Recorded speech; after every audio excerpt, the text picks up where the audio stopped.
The Operation Underground contest, Battlefest and the return of Rush, some more Chapter 5 data mines and some much needed communication from the recently returned head of multiplayer development on Battlefield 5 over at DICE. This is your week on the Battlefield.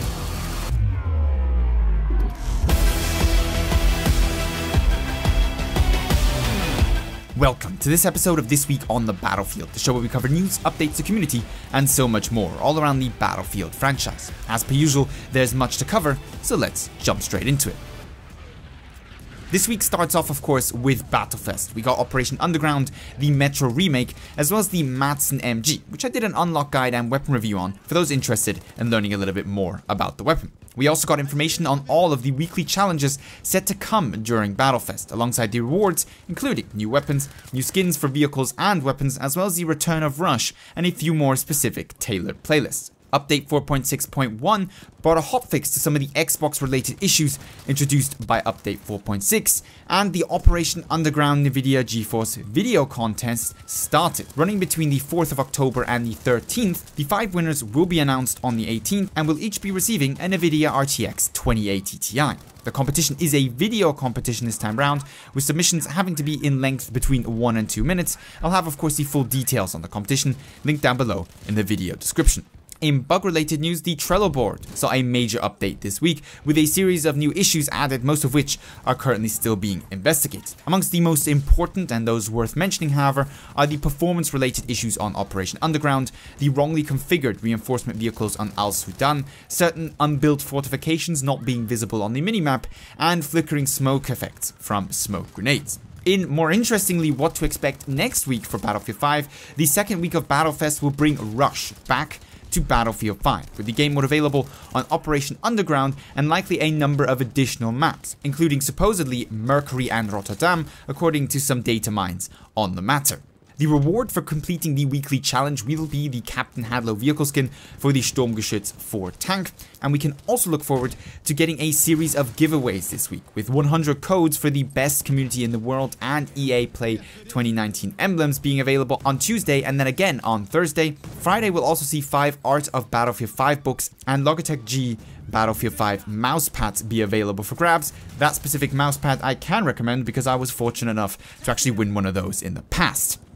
In Soon TM, Temporal has been busy this week, finding a series of weapons and character cosmetics in the game files. Amongst them are new hairstyles for the German faction, a katana melee weapon likely coming in Chapter 5, a new throwing knife, a series of weapon skins, including the Tripoli and USMCA weapon set. We also have some references to new characters for the US and Japanese factions, and some details on private games. Some of the discovered admin options, according to Temporal, are the ability to kick players or to switch players from one team to another.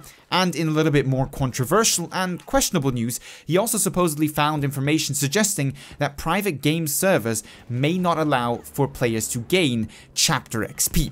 This, of course, would be a massive issue for those of us who are interested in progressing in Battlefield 5 and playing on the kind of game modes or servers that we want to play on, but as indicated by Temporal himself, this very likely is only a message directed at the admins, and thus it is unlikely that private games will not allow you to collect Chapter XP while playing on hosted servers by other players. Ultimately, of course, time will tell, and as per usual, with all the data mining information, take it with a massive grain of salt. In community news, we have another community survey making the rounds this week. Of course, as per usual, if you want your input on Battlefield 5 heard by the devs and help them make Battlefield 5 a better game, this likely is the best way to do it, so I'll have it linked down below in the description. Also, we had David Sirline, the DICE multiplayer producer on Battlefield 5 and a long-standing member of the Battlefield development team and community, returning from a lengthy maternity leave. Now, arguably that was a number of weeks ago, but it's taken him a little bit of time to get back in the swing of things, and for the first time, we have a larger statement from him on the current state of Battlefield 5 and some of these steps that are being taken to learn and improve on the mistakes of the past. Now, generally, the community has responded pretty well to this unsurprisingly given David Sirline's standing amongst the community members, but also his honesty and integrity of the post is interesting, so if you're a fan of the Battlefield franchise, I'd go and give that statement a read. Over in our Only in Battlefield moments, we start this week off with some excellent sniping by Captain SKA and Barks.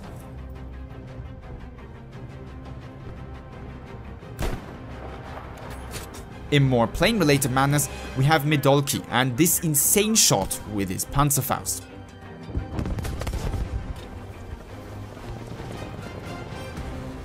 Over on Operation Underground, we have some creative flanking by customers on some oblivious enemies.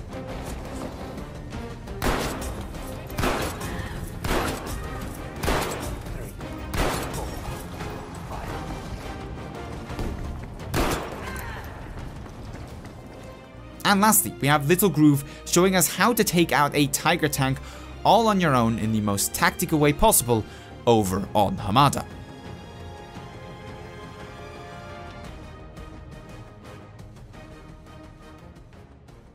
But coming to the end of this week's episode then, if you enjoyed the show, find it interesting or entertaining, don't forget to give it a thumbs up, share, and of course hit me up with your feedback, suggestions, and opinions down below in the comments or over on Twitter. With that being said, however, I'd like to thank you very much for watching, and hope to see you in the next Battlefield 5 video.